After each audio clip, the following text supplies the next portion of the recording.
Parce que ce n'est pas une fin, mais c'est une étape dans un processus qui va durer longtemps. Pour conclure cette conférence, je vais donner la parole d'abord à Henri Nallet, le président de la Fondation Jean Jaurès, et à Ernst Stetter, le secrétaire général de la FEPS. Henri Nallet, la parole est à toi.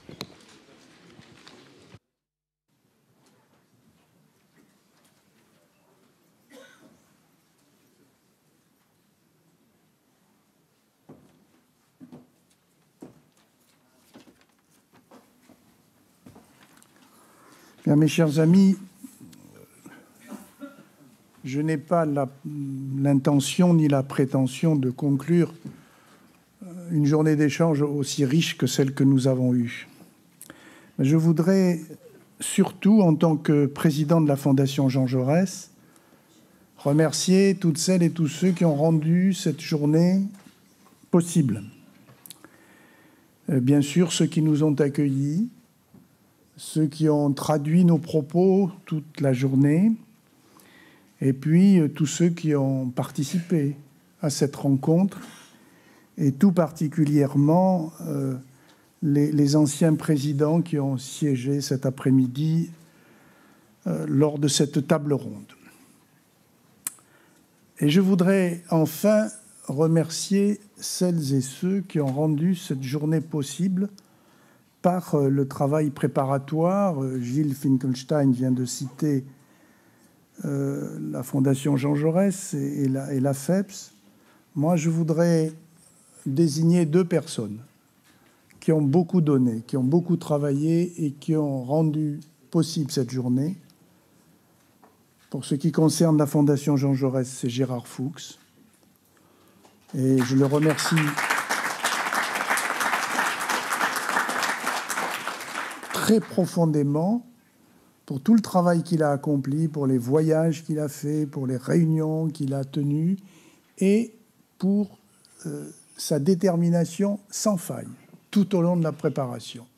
Il a toujours tenu bon et je veux témoigner qu'il y a eu des moments difficiles. Je le remercie donc très chaleureusement pour le travail qu'il a accompli. Et puis, je veux bien sûr remercier mon vieil ami Ernst Stetter, qui, dès le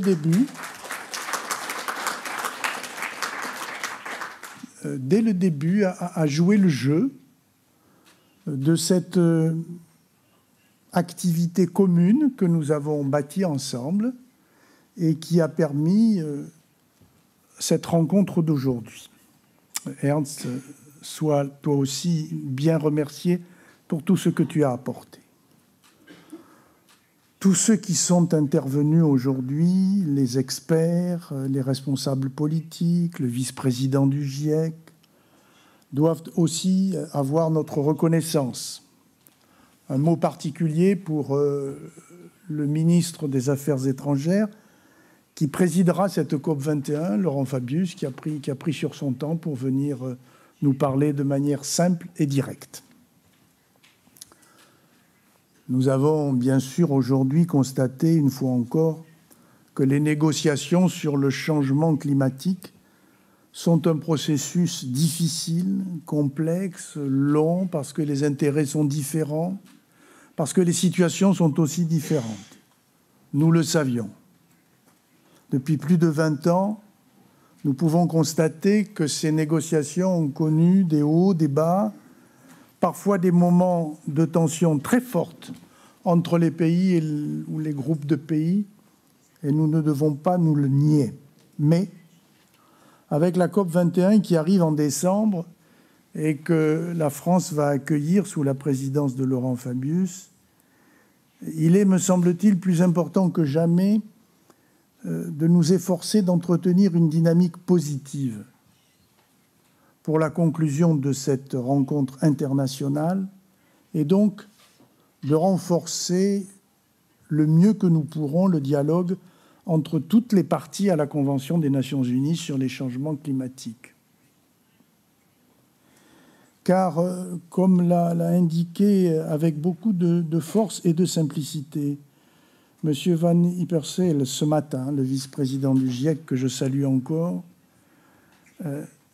il faut que nous partions de cette réunion de Paris avec le sentiment qu'il est urgent de répondre d'une façon forte et claire au changement climatique. Cette réponse, et ça a été dit à plusieurs reprises au cours de la journée, cette réponse est politique, car elle concerne tous nos concitoyens et d'abord les plus faibles d'entre eux. Et pour beaucoup de ceux qui ont siégé aujourd'hui dans cette salle, il faut que nous comprenions qu'il ne s'agit pas d'une revendication ou d'un objectif environnemental. Il s'agit d'un objectif et d'une revendication politique, et nous devons le prendre comme tel. En effet, pour qu'une réponse positive soit possible à ce dérèglement climatique, il faut une volonté de travailler ensemble à l'échelle internationale et de travailler ensemble comme les uns et les autres nous l'avons appris dans nos négociations, c'est-à-dire en acceptant que chacun d'entre nous donne quelque chose et que chacun d'entre nous prenne quelque chose. Et pour cela, nous le savons aussi, il faut se connaître, il faut se comprendre, il faut se respecter. On a parlé de multilatéralisme comme étant la seule voie praticable. Mais, nous le savons aussi, le multilatéralisme, c'est la voie la plus exigeante, la plus difficile, celle qui demande de la part de chacun d'entre nous le plus d'efforts.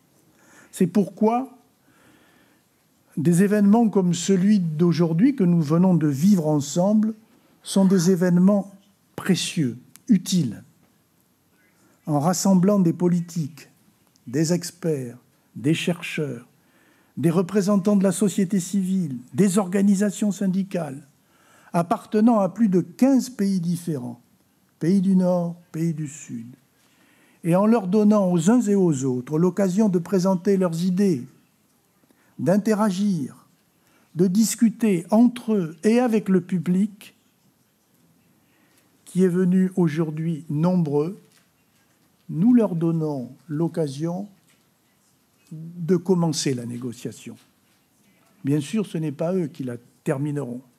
Mais en faisant cela, nous espérons avoir participé à notre modeste niveau à ce que ce dialogue soit renforcé, à ce que de nouveaux liens se créent entre nous, à ce que la connaissance et la compréhension mutuelle permettent d'alimenter l'immense travail, le difficile travail qui reste à faire pour arriver à un accord ambitieux à Paris en décembre. Et tout doit être pris en compte. Et c'est pourquoi, en tant que président de la Fondation Jean Jaurès, je voudrais tout de suite devant vous reprendre à mon compte la proposition du président d'Alema. Oui, Massimo, je vais, au nom de la Fondation Jean Jaurès, proposer à notre ministre de l'Éducation nationale d'organiser, pour ce qui la concerne, une journée d'ici COP21 dans toutes les écoles de France et de proposer à ses collègues des 27 autres pays de prendre ensemble cette initiative. Je suis ravi que nous tous, qui nous reconnaissons dans ce beau mot de progressiste, ayons pu jouer ce rôle, et en particulier que le réseau historique de fondations et d'institutions traditionnellement partenaires de la Fondation Jean Jaurès et de la FEPS ait pu permettre cette rencontre, que notre expérience et notre tradition de dialogue politique respectueux et fraternel à l'échelle internationale ait pu être mobilisée au service de cette question du climat qui est d'une importance si vitale pour nous, mais plus encore pour les générations qui suivent. J'espère donc que les liens qui se sont tissés ou qui ont commencé à se tisser aujourd'hui seront pérennes, que nous aurons à cœur de les renforcer. Ils mèneront peut-être à des collaborations futures entre les institutions de nos différents pays.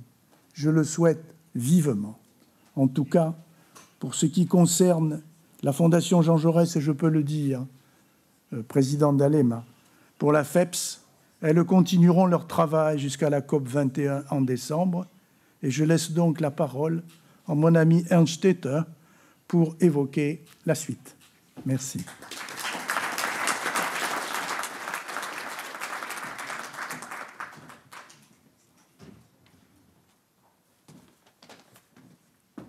Merci Henri et merci aussi pour les remerciements. Et avant de vous laisser partir pour profiter quand même un peu aujourd'hui du printemps et du soleil qui est à Paris, il m'appartient à vous donner quelques informations sur la suite de notre projet. Et vous l'ignorez pas, on a lancé quelque chose, quelques mois. Mais cette conférence aujourd'hui n'a marqué qu'une première étape, une première étape en vue de COP 21 en décembre. Nous allons poursuivre les missions que nous avons commencées dans différents pays. Nous allons poursuivre ça au cours de cette année. Nous allons aussi continuer à contribuer à la discussion. Vous avez peut-être vu notre site Internet qu'on a ouvert, Progressive for Climate. Il y a des opinions là-dessus, il y a des op-ed, il y a des articles. Et je vous invite tous et toutes qui sont là aussi dans la salle, mais aussi dans vos réseaux, de contribuer à cette discussion sur la plateforme qu'on a fait sur le net. Nous allons aussi préparer d'ici décembre 2 nouvelles journées de débat. Une première de ces 2 conférences se déroulera à Bruxelles, bien sûr. Aussi une conférence qui devrait donner un départ de la délégation européenne qui représentera les 28 États membres de l'Union pour le COP 21. Donc à Bruxelles, probablement juste après l'été, à la rentrée, comme on dit ici en France. Et une seconde nous ramènera encore une fois ici à Paris, déjà programmée pour le 15 octobre, déjà programmée aussi ici à l'Assemblée nationale.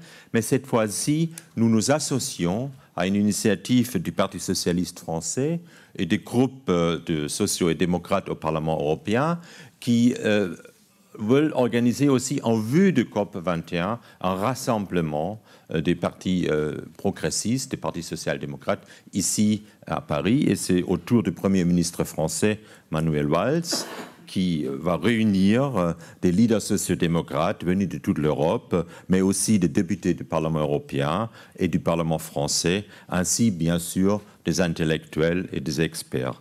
Voilà, c'est un peu ça la suite de notre projet. Et je n'en doute pas non plus que nous nous retrouverons tous et toutes à Paris, d'une manière ou d'une autre, du 30 novembre au 1er décembre prochain. Merci beaucoup et profitez bien du soleil de ce soir et de demain à Paris.